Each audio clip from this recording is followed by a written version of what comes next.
He looked me straight in the eyes, the same eyes that once clung to me as a boy, afraid of the dark, and said, "Mom, I need you to leave." For a second, I thought I'd misheard him. Maybe he was upset. Maybe we could talk.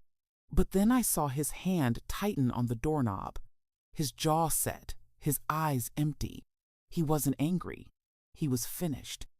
If you're watching this, subscribe and let me know where you're watching from. But let me back up and tell you how I got to that moment. The house behind him glowed with the soft golden light of evening.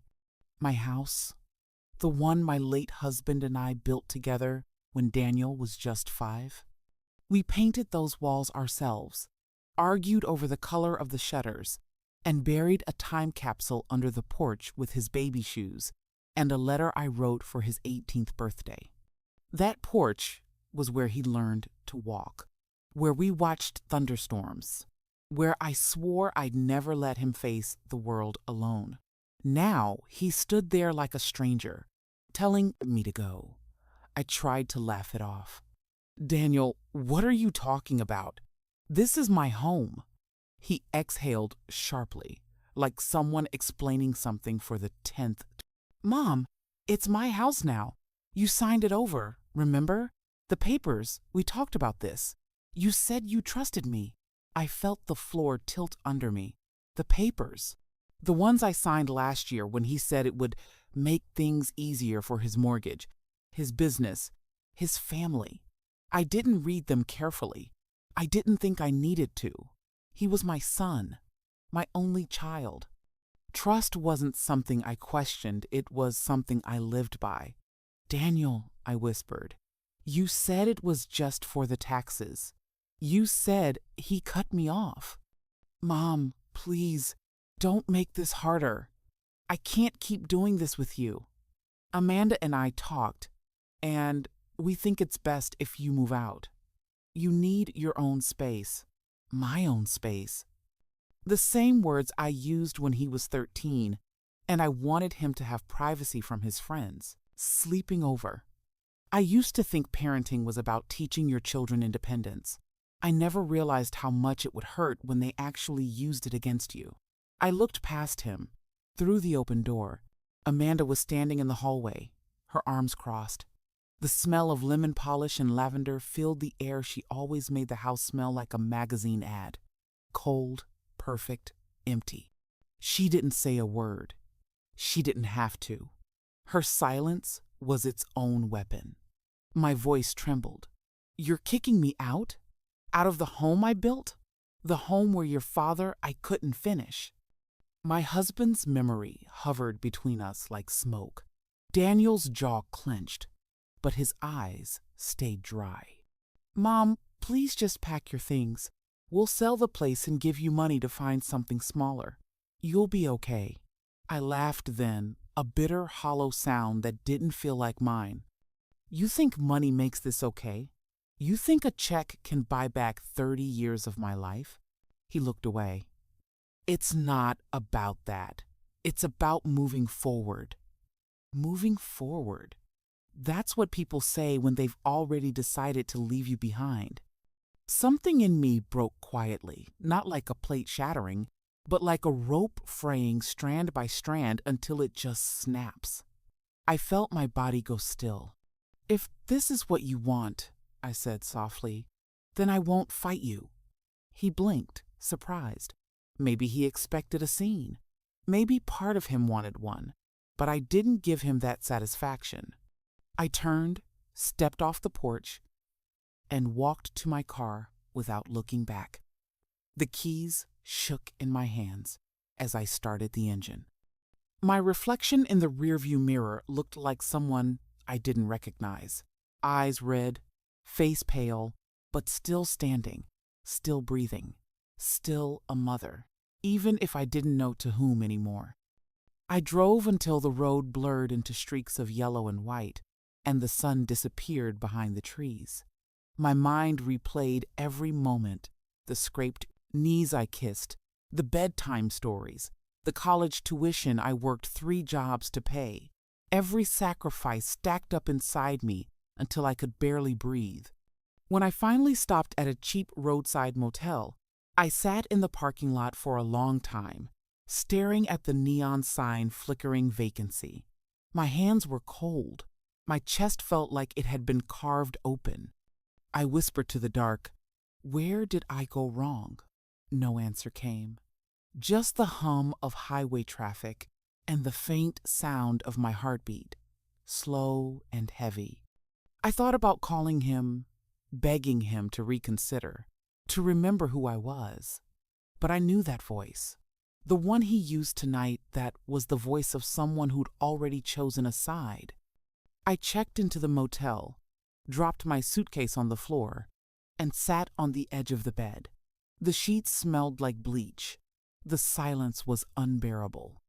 I pressed my palms together, like I used to when I prayed with Daniel as a boy. "Please," I whispered to the ceiling, "don't let this be the end of us." But deep down, a smaller voice whispered back the one I'd been ignoring for years. "You gave up everything to save him. Maybe now you have to save yourself."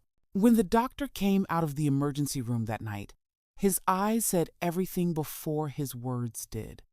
"Mrs. Parker," he began softly, "your son's condition is critical. He's lost a lot of blood. We'll do everything we can." Those words cracked something deep inside me. I could barely stand as I whispered, "Do whatever it takes. Please." They pushed me out of the hallway, and I sat there, clutching my purse like it was an anchor keeping me from falling apart. I stared at the double doors that separated me from my only child, praying, bargaining with God, offering pieces of myself in exchange for his life. Hours passed. Every second felt like a lifetime. When they finally let me see him, his face was pale, almost translucent under the harsh hospital lights. Tubes snaked from his arms. Machines beeped in slow, rhythmic patterns, and I felt like I'd walked into a nightmare I couldn't wake up from. The next morning, I met Dr. Fields, a specialist, flown in from Chicago. "Your son needs a rare procedure," he explained. "It's expensive, but it's his best shot." I didn't even ask how much. I just nodded. "Do it." But when the paperwork came, the number was impossible. I worked as a school librarian, steady, quiet work, but my savings wouldn't even scratch the surface of what they were asking. I called the insurance company, hoping for mercy, but after hours on hold and a dozen transfers, I got the same cold answer. "I'm sorry, Mrs. Parker, but this isn't covered." That night, I sat in my car outside the hospital, staring at the parking lot lights blurring through my tears. Then I did something I never thought I'd do. I called my ex-husband, Michael. We hadn't spoken in years, not since he walked out with his assistant and started a new life 2 states away. But I swallowed every ounce of pride and dialed. "Linda?" His voice came through the line, surprised and wary. "Michael, it's about Jake," I said, and the words cracked halfway out. I told him everything: the accident, the surgery, the cost. I waited, hoping he'd at least sound worried. But when he finally spoke, his tone was flat. "I can't help you. I've got a family now, and things are tight." Tight. That word burned. He'd left me with a mortgage and a son, and now, when our boy's life was on the line, things were tight. I hung up before I could say what I really wanted to. I didn't have time for anger. I had to find a way. That week, I sold my car. Then my mother's jewelry. Then the piano Jake had learned to play on. Every memory turned into cash in my hands, and even that wasn't enough. So I did the unthinkable. I signed the papers to sell the house. The house I'd built with my husband, brick by brick, through 30 years of work and love. When the realtor handed me the contract, my hand shook so badly I could barely hold the pen. "You don't have to do this," she whispered. "Yes, I do," I said, forcing my voice to stay steady. "He's my son." The money came just in time. The procedure went ahead, and after 12 agonizing hours, The doctor came out and said, "He made it. Your boy's strong." I collapsed against the wall and sobbed. For the first time in weeks, I let myself breathe. I thought the nightmare was over, but I didn't know that the real nightmare was just beginning. 2 months later, Jake was home, pale but recovering. The bills were paid, the house was gone, and we were staying in a small rented apartment near the hospital. I tried to tell myself it didn't matter, we had each other, and that was enough. But then little things started to feel off. I'd find receipts in his pockets, not for medicine or food, but for expensive restaurants, cash withdrawals I couldn't explain. One afternoon, while I was doing laundry, I found an envelope under his pillow, full of $100 bills. "Jake, I," said that evening, trying to keep my voice calm. "Where did this come from?" He looked at me too quickly. "Mom, please don't ask. It's nothing bad, I promise." But I knew that tone, the same one he used as a teenager when he was hiding something. That night, I couldn't sleep. I sat in the dark, listening to the faint hum of traffic, my mind spinning. After everything I'd lost to save him, after all the nights I'd spent begging God to keep him alive, now there were secrets. The next morning, he left early, saying he was meeting friends. I followed. My hands trembled on the steering wheel the entire time. He drove to a part of town I hadn't been to in years. Narrow streets, flickering neon signs, bars still open from the night before. He parked near a gray building with boarded-up windows and disappeared inside. I sat there, staring at the door, heart pounding. Something told me that what I was about to find out would change everything. In my car for over an hour, watching that gray building like it held my entire world hostage. People came and went, men in hoodies, women in tight dresses, the kind of crowd you cross the street to avoid. Every few minutes, I thought about leaving, pretending I hadn't seen anything, pretending my son was still the boy who used to bring me coffee on Sunday mornings and play piano in the living room just to make me smile.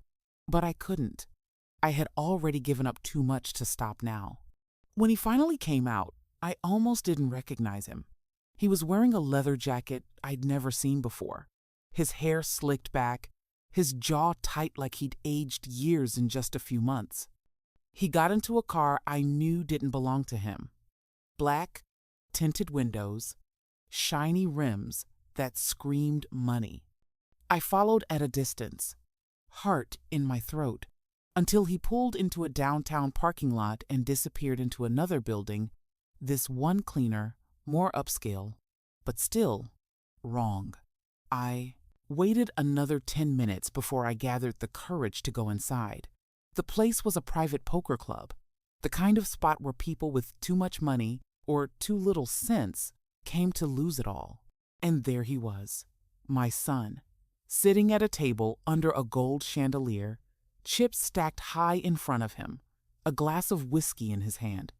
He looked confident, almost arrogant, like a stranger, wearing my son's face. I froze in the doorway, my breath caught in my chest. Then someone noticed me. "Hey, lady, this ain't a spectator sport," the guard said. Jake turned, and when his eyes met mine, all the color drained from his face. "Mom, what the hell?" He stood up so fast his chair toppled backward. "What is this?" My voice came out trembling, almost a whisper. "What are you doing here, Jake?" "Mom, please." He grabbed my arm, pulling me outside before anyone could hear. The cold air hit my face like a slap. "I can't explain," he said. "Explain?" My voice cracked. "After everything I sold our home, my mother's jewelry to save your life, you're gambling, drinking, lying to me?" He looked away, jaw tight. "It's not what you think." "Then what is it?" He hesitated, eyes darting like he was deciding whether to lie or not. Then finally, he said, "I owe money, Mom. A lot of money. I thought I could win it back before you found out." My knees went weak. I leaned against the wall to keep from collapsing. "You owe money? To who?" Just some guys I met during recovery, he said quietly. They helped me out when I was broke, when I couldn't work, but they want it back, with interest. How much? He swallowed hard. 30,000. The number hit me like a truck. $30,000 more than what was left from the sale of our house. More than I could ever scrape together again. Jake, I whispered, what have you done? He looked at me with those same blue eyes that used to melt my heart when he was little. I didn't mean for it to get this bad, Mom. I just wanted to fix things for us. I was gonna pay you back, I swear. But his words didn't soothe me. They broke something deeper. I drove home in silence that night, my hands trembling on the wheel. He sat next to me, head down, shame written all over his face. The streetlights flickered across his skin, the same face I'd almost lost forever, now hiding secrets that cut deeper than any wound. At home, I sat on the edge of my bed until the sun rose, trying to understand where I went wrong. I'd given him everything. I'd sold my life to save his, and yet, somehow, I'd lost him anyway. The next morning, there was a knock on the door. 3 sharp, heavy raps that made my heart jump. Jake froze. Don't answer that, he whispered, but it was too late. A man's voice came from outside, low, cold, and calm. Mrs. Parker, we need to talk about your son. My blood ran cold. I opened the door just enough to see 2 men standing there, one of them tall, with slick black hair and a tattoo curling up his neck, smiled like a wolf. Your boy owes us, he said simply. And if he doesn't pay soon, someone's gonna get hurt. My hand shook. Please, I'll find a way. Just give us time. He smirked. You got 1 week, lady. After that, no promises. Then they walked away, leaving muddy footprints on the hallway floor and a chill that wouldn't leave my bones. Jake sank onto the couch, head in his hands. I didn't want this to touch you, Mom, I swear. But it already had. It had touched everything, the roof over our heads, the life I'd tried to rebuild, the fragile peace I thought we'd found. That night, as I lay awake, staring at the ceiling, one thought kept echoing through my mind. I saved his life once. Now I had to do it again. Only this time, I wasn't sure what it would cost me. The next few days felt like walking through a minefield. One wrong move, and everything would explode. Jake barely spoke to me, except to say he was working on it. I could see the fear behind his eyes, though. He was drowning, and instead of reaching for me, he was trying to drag himself out alone.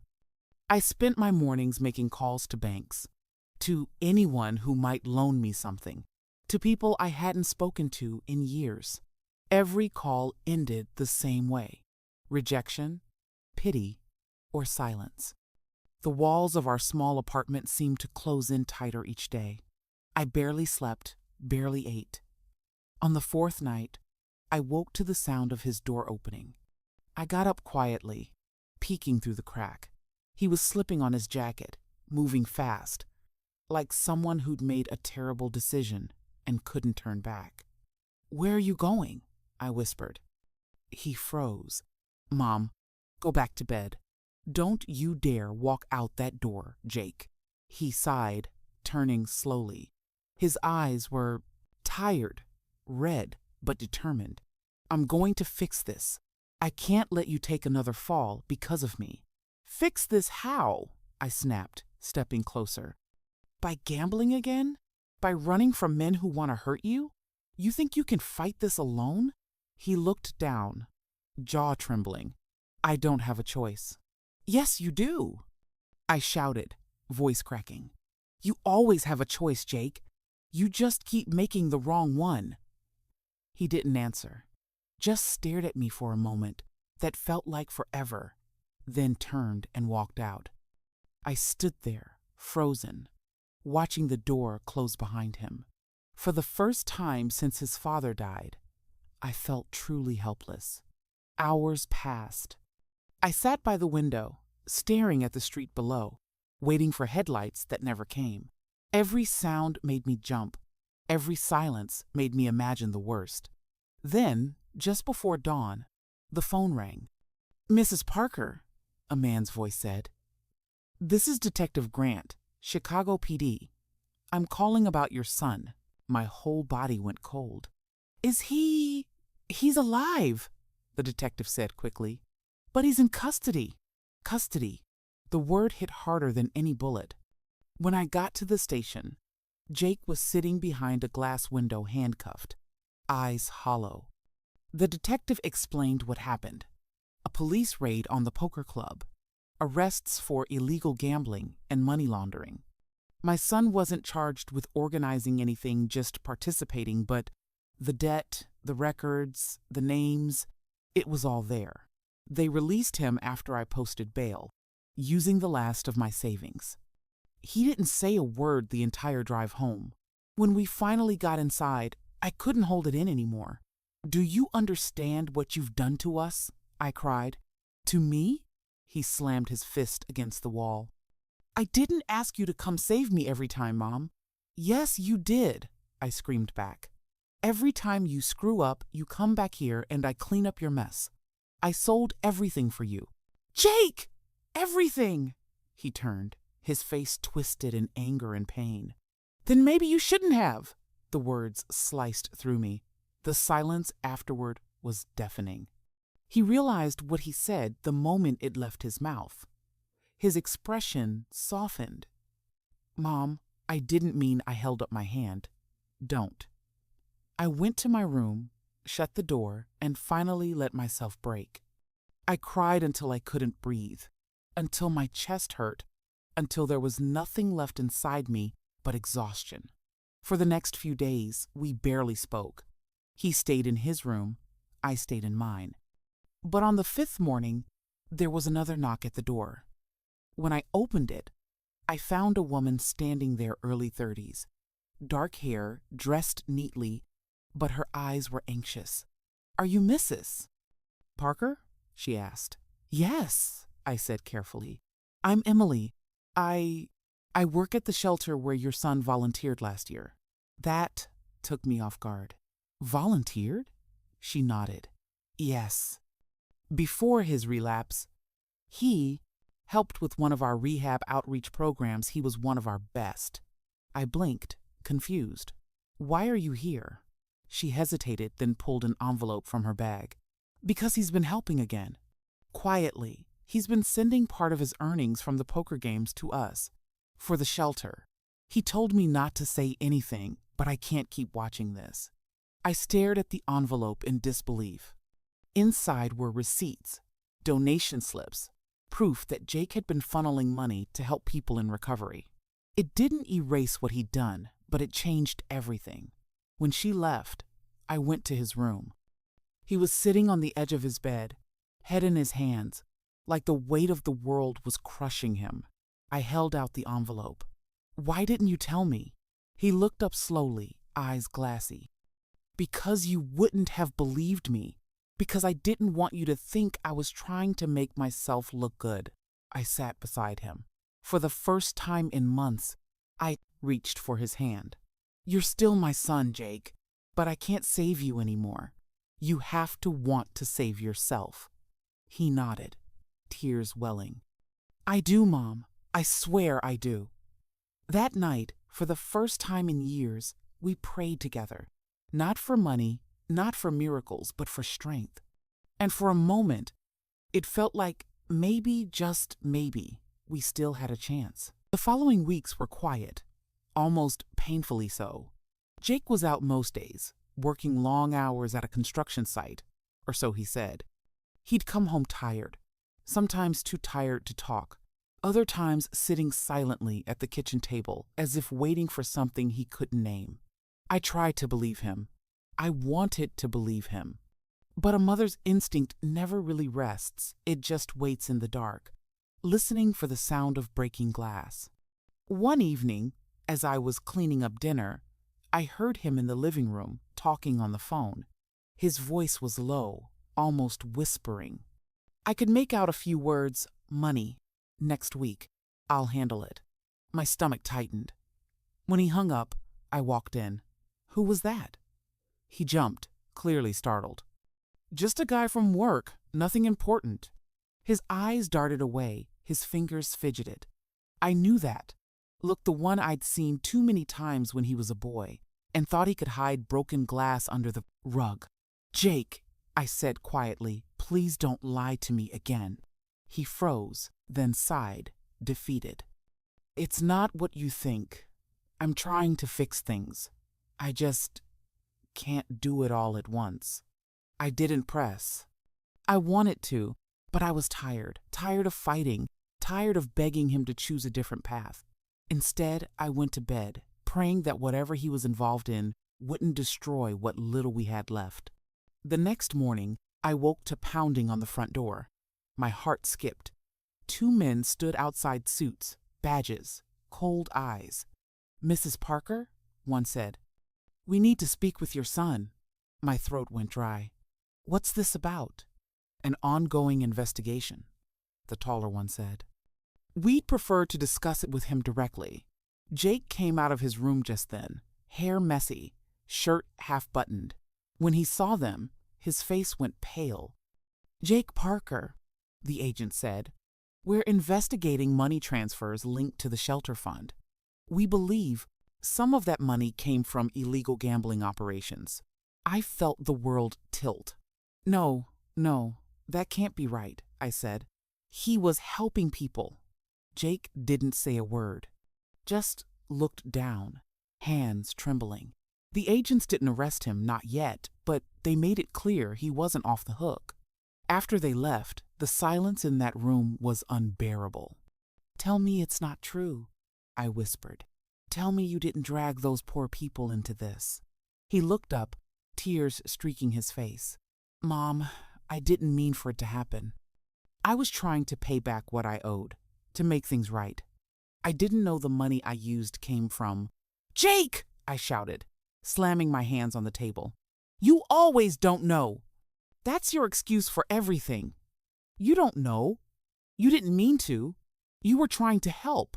He started crying. I know I messed up. I know. But I swear I didn't take a cent for myself. I just wanted to fix what I broke. For the first time. I saw it, not the arrogance, not the defiance, but the broken little boy who'd been running from his mistakes his entire life. That night, I sat alone in the kitchen, staring at the faded family photos on the fridge. My husband's smile stared back at me, frozen in time. He'd been the one who always believed in second chances. I wondered what he'd say now. The next few days were chaos. Reporters called. The shelter was under investigation. Emily came by again, her face pale, her hands shaking. They froze our accounts, she said softly. Some of the money was flagged. They think we knew. I'm so sorry, I whispered.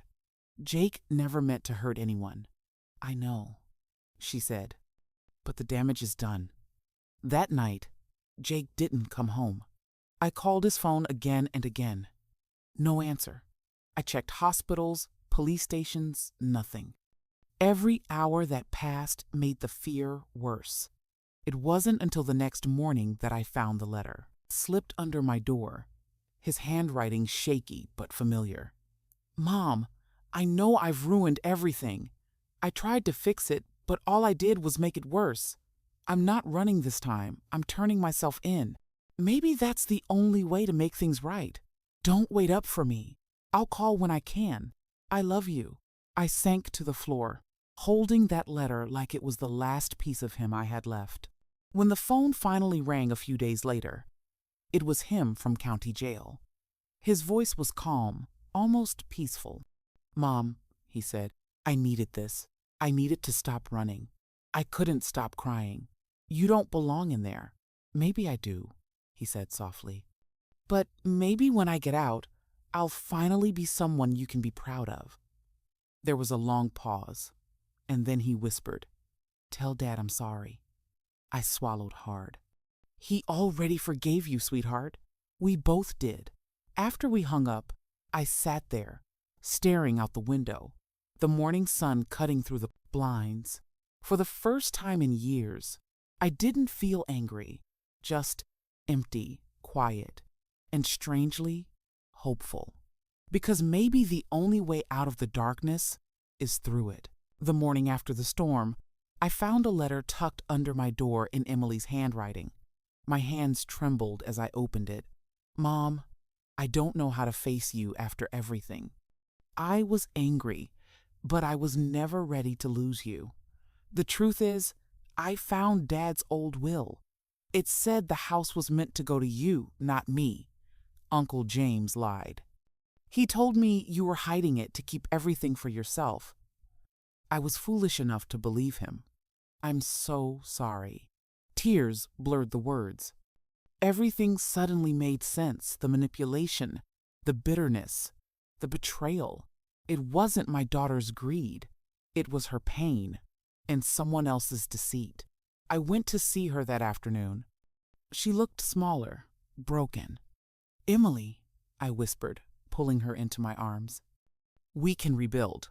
Maybe not the house, but us. And in that moment, amid the ruins of everything we'd lost, I realized something. Home isn't made of bricks. It's made of forgiveness. If this story touched your heart, hit subscribe because sometimes the stories we tell remind us that even in the deepest hurt, love can find its way home. Thank you for watching.